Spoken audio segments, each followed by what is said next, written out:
पर पीएम का ये कहना कि आतंकवादी साइकिल चला रहे थे, इस पर खूब चर्चा हो रही है।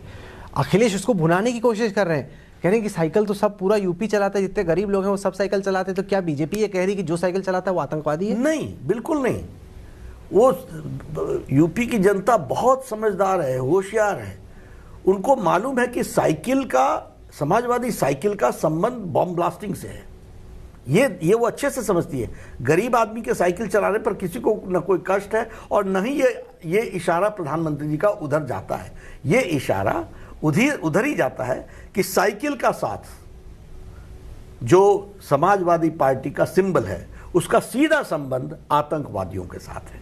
ये और ब्लैक एंड व्हाइट में बता रहा हूं, I can quote you the date, 26 April 2012 उन्होंने 15 केसेस वापस लिए हैं, जिसमें कचहरी बम ब्लास्ट है, जिसमें गोलघर गोरखपुर बम ब्लास्ट है, जिसमें श्रमजीवी ट्रेन के बम ब्लास्ट का केस है, उसमें संकट मोचन वाराणसी का केस का विड्रॉल है, उसके अंदर हमारे ये सीआरपीएफ के कैंप पर अटैक होने में 7 सीआरपीएफ के जवान मारे गए। This happened on the 31st night 2007, 31st December night and 1st 2008 के जनवरी के सुबह को अटैक हुआ, उसमें मारे गए।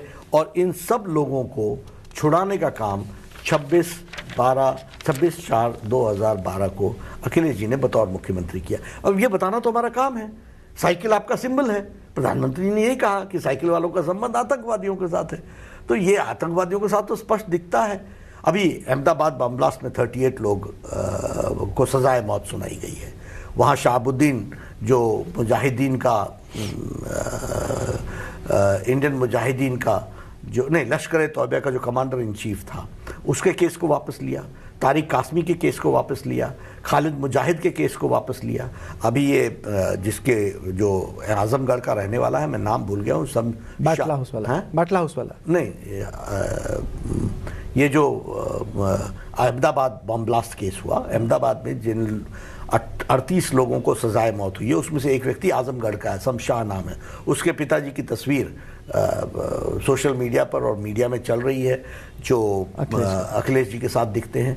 तो ये प्रश्न खड़े होते हैं, इन प्रश्नों को हम कैसे छोड़ सकते हैं? क्योंकि अखिलेश ये कहते हैं कि बीजेपी ये सारे मुद्दे उठा रही है क्योंकि वो विकास से भागना चाहती है, क्योंकि कोविड में जो ओमाइक्रॉन वेव हुआ, उससे पहले डेल्टा वेव हुआ, बेरोजगारी हुई, लोग परेशान हैं, इसलिए बीजेपी लोगों का ध्यान भटका रही है। बिल्कुल नहीं, विकास के चैंपियन हम ही हैं। आप अखिलेश जी की स्पीच उठा के देखिए, विकास के बारे में उन्होंने क्या बात की है।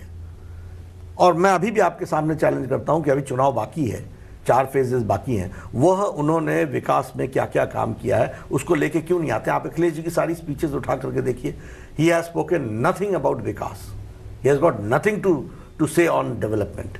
उनके पास है ही कुछ नहीं। तो कहते हैं हमारी एक्सप्रेसवे का जिसका हमने स्टार्ट किया, अब आप उसको बोल रहे हैं कि आपने बनाया। रुमाल रख करके चले जाना, रिजर्वेशन करना इनकी तो आदत है। इसमें मैं कोई दो राय नहीं मानता हूं कि शिलान्यास करने में ये एक्सपर्ट है, उसके बाद काम करने में एक्सपर्ट नहीं है। काम करने का काम, अब ये जेवर एयरपोर्ट का अब काम शुरू हुआ, क्यों डिले हुआ? डिले क्यों हुआ ये तो आपके सामने। आप बोलेगा हमने इसकी कॉन्सेप्चुअलाइज किया था। अरे कॉन्सेप्चुअलाइज तो किया था, उसके बाद आप सरकार में आए और चले भी गए, क्यों नहीं किया? Who stopped you? तो ये इनके, मैं आपको फिर बताता हूं, ये सब इनके दिखाने की बातें होती हैं। Development is not their agenda. Divide और वोट बैंक पॉलिटिक्स करो, पोलराइज करो, वोट चंक को लेकर के आओ। और मोदी जी ने इसी संस्कृति को तो चैलेंज किया है। वोट बैंक की ही पॉलिटिक्स को इंडियन पॉलिटिक्स में किसी ने चैलेंज किया है तो नरेंद्र मोदी जी ने चैलेंज किया है। और चैलेंज ही नहीं किया है, उनकी एक्सेप्टेबिलिटी बनी है। आज वोट बैंक पॉलिटिक्स क्षीण हो रही है, आज वोट बैंक पॉलिटिक्स डाइल्यूट हो रही है। ये नेता जितना कुछ कहते रहे, वोटर बड़ा होशियार है। और इसीलिए आप देखते होंगे कि बाय एंड लार्ज सब कुछ करने के बावजूद भी इतने कोरोना के संक्रमण में जितने भी चुनाव हुए, सारे भारतीय जनता पार्टी के पक्ष में जा रहे हैं। आपके हिसाब से उत्तर